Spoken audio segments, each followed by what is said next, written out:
Hello everyone and welcome to today's English reading and translation classes. आज का हमारा topic है AI इन health care. हम इसके बारे में जानेंगे और ये एक नई टेक्नोलॉजी की बात हो रही है। मैं चर्चा करूँगी टॉपिक क्या है, लेकिन उससे पहले मैं आपको कहना चाहूँगी कि विद्या का प्रचार और प्रसार करिए। और अगर आज का हमारा कंटेंट आपको अच्छा लगे तो प्लीज़ हमारे चैनल को सब्सक्राइब करिए, लाइक करिए, इस इन्फॉर्मेशन को शेयर करिए। कोई सवाल हो तो हमें कमेंट करिए और अपना ढेर सारा प्यार हमारे इस एजे क्लासेस के चैनल को दीजिए। आप सभी का आभार है हमें सुनने के लिए। हम आज बढ़ते हैं आगे। AI, जिसको कहा गया आर्टिफिशियल इंटेलिजेंस इन हेल्थ केयर। और हेल्थ केयर क्या है?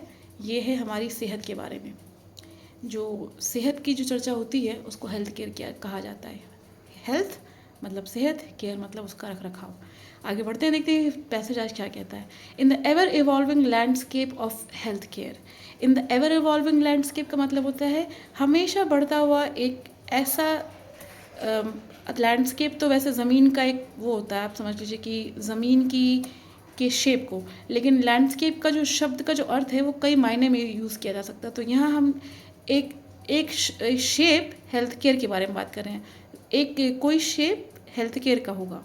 ज़मीन के का शेप ही होता है इसका मायने, लेकिन जब सेंटेंस यूज़ करते हैं तो उस हिसाब से उस वर्ड को वहाँ पे हम एडजस्ट कर लेते हैं। तो इस बढ़ते हुए धरातल के जो हम हेल्थ केयर में हम जो जिस बारे में बात करते हैं, इस हमेशा बढ़ते हुए धरातल जो कि हेल्थ केयर का है, the integration of artificial intelligence stands as a beacon of hope. The integration of artificial intelligence का मतलब होता है कि ताना बाना आर्टिफिशियल इंटेलिजेंस का इंटीग्रेशन, ताना बाना आर्टिफिशियल इंटेलिजेंस का वो ऐसा खड़ा होता है जैसे वो बेकन ऑफ होप है। बेकन ऑफ होप मतलब उम्मीद, एक उम्मीद की रोशनी। Promising to revolutionize the way we approach the disease. Promising मतलब वादा करते हैं बेहतरी करने का, रेवोल्यूशनाइज मतलब बेहतरी करने के तरीके, ताकि जो डिजीज़ प्रिवेंशन के तरीके हैं, अप्रोच है, अप्रोच मतलब तरीके हैं, डायग्नोसिस है, ट्रीटमेंट है, वो बेहतर हो सके। The recent surge in AI powered innovations, जो हाल ही में एक बढ़ोतरी हुई है आर्टिफिशियल इंटेलिजेंट पावर्ड इनोवेशंस की, नई तकनीकें आ रही हैं, has spark both excitement and apprehensions. Has spark मतलब उसने एक चिंगारी छोड़ी है एक्साइटमेंट की, खुशी की, और एक डर की भी। एज वी नेविगेट, जैसे कि हम रास्ता ढूंढते हैं, the profound implications of this technological advancement, जो कि इसके प्रोफाउंड मतलब गहरे, इम्प्लीकेशंस मतलब उसकी क्या मतलब उसका क्या छाप हो सकती है इस टेक्नोलॉजी के एडवांसमेंट के on global health care system. जो दुनिया भर में जो हेल्थ केयर का एक सिस्टम है उस पर क्या इसका प्रभाव पड़ सकता है। एट द फोर फ्रंट मतलब सामने, एट द फोर मतलब हमारे सामने या किसी मुद्दे के सामने, ऑफ दिस मोमेंट इस समय हमारे सामने, at this moment of at the forefront of this moment are visionaries like Miss Priscilla Chan and Mark Zuckerberg। तो इस समय हमारे सामने एक विजनरीज हैं, वो है मिस प्रिसिला चैन और मिस्टर मार्क जुकरबर्ग। ये दोनों फेसबुक के ओनर हैं। मिस्टर मार्क जुकरबर्ग ने फेसबुक को डेवलप किया, मिस प्रिसिला चैन उनकी धर्मपत्नी है। आगे बढ़ते हैं, क्यों इनका नाम लिया गया है। Whose Chan Zuckerberg initiative boldly aims to eradicate disease through the strategic application of AI। उनका एक इनिशिएटिव है जो कि चैन जुकरबर्ग के नाम से जाना जाता है।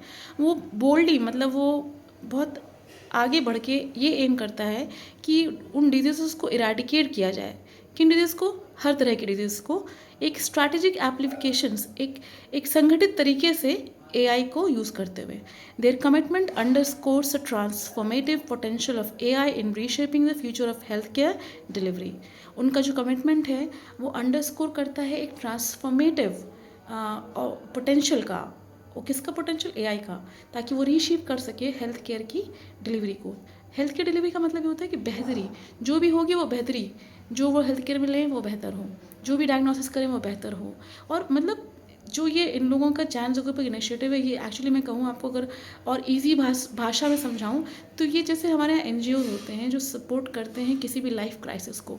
ये जो चैन जुकरबर्ग इनिशिएटिव है ये अमेरिका का है। हमारे यहाँ बहुत सारे, हम एक आध नाम ले सकते हैं, जैसे बच्चों के लिए यहाँ पे अनाथ आश्रम होता है, बुजुर्गों के लिए यहाँ पे कई सारे ऐसे इनिशिएटिव्स यहाँ पे भी हैं। मैं अभी किसी का नाम इंगित नहीं करना चाहूँगी क्योंकि हम यहाँ पे एक अभी पर्टिकुलर टॉपिक पे हैं, लेकिन मैं आपको एक एग्जांपल दे रही हूँ। तो वो एम करता है, इनका जो ये जो संस्था है ये एम करती है हर तरीके की डिजीज़ को इराडिकेट करने के लिए स्ट्रैटेजिकली एआई के माध्यम से ऐसा इनका अप्रोच है।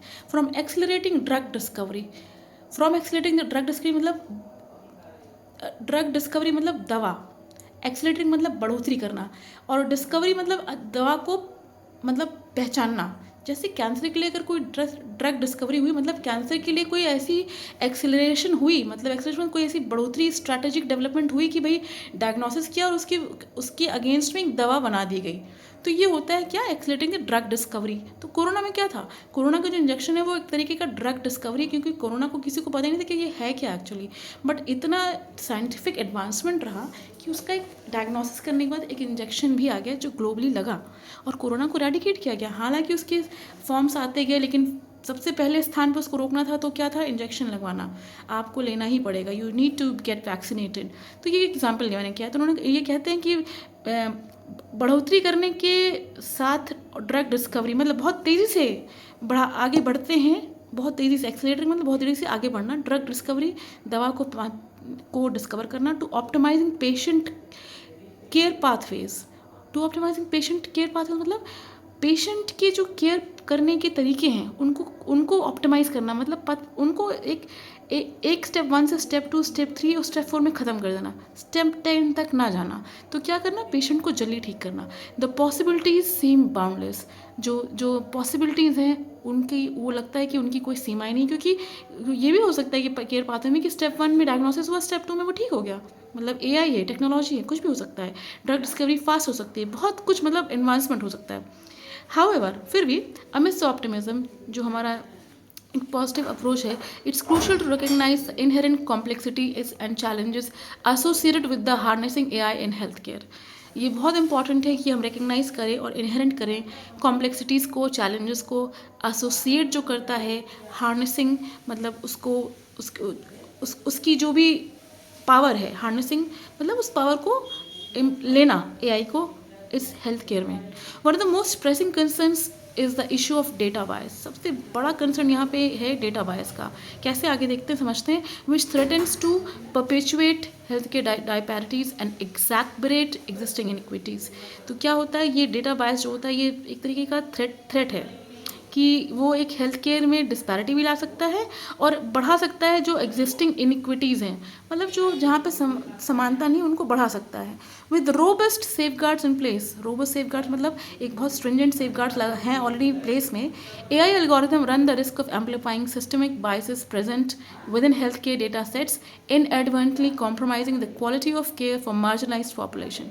कहा गया है यहाँ पे कि एआई का जो एल्गोरिथम है वो ऑलरेडी रन करता है risk of amplifying systemic biases, मतलब एक जो सिस्टम के अंदर जो बायस होगा उसको बढ़ा सकता है, present with in health care data sets. तो जो डेटा हेल्थ केयर का डेटा सेट होगा, क्योंकि उनके अपने कुछ डेटा होंगे कंप्यूटर में, हो सकता है कि वो उस डेटा को कहीं ना कहीं से एक बायस्ड एक उसका output they they, inadvertently compromising the, और अनजाने में कॉम्प्रोमाइज़ कर ले क्वालिटी ऑफ केयर को उनके लिए जो मार्जिनाइज्ड पॉपुलेशंस हैं, ये कहा जा रहा है।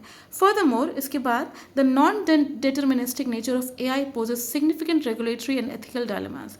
इसके साथ ही जो एक नॉन डिटर्मिनिस्टिक नेचर है एआई का, आर्टिफिशियल इंटेलिजेंस, क्योंकि वो एक डेटा सेट पे काम करता है, डेटा सेट्स को आपको अपग्रेड करना पड़ता है, उसको आपको रेनोवेट करना पड़ता है, उसको आपको अपग्रेड करना पड़ता है। अगर वो नहीं है तो वो एक जो एआई है, जो आर्टिफिशियल इंटेलिजेंस है, वो तो पुराने डेटा पे ही काम करेगा, तो वो बायस्ड ही आउटपुट देगा।